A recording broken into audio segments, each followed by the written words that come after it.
Орман, саған не болды? Біз сөйлей алмай қалдық. Неге? Адамдар қоқыс қалдырды. Қоқыс қалдырды. Ағаштарды сындырды. Орман ренжіді ме? Иә, ол шаршады.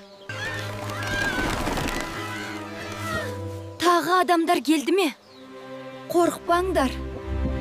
Тоқташы. Неге олай дейсің? Бұл ағашта ауырады. Ағаш ауыра ма? Әрине ауырады. Сендер сөйлей аласыңдар ма? Егер тыңдай білсең, бәрі сөйлейді. Мен ойламаппын. Біз тек ойнағымыз келген. Бізге тыныштық керек. Мен көмектесем. Рахмет.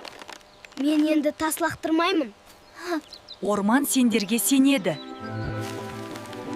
Қараңдар, орман қайта тыныстап тұр. Рахмет сендерге.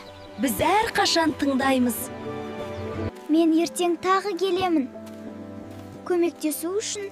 Орман сөйлейді. Тек оны тыңдай білу керек.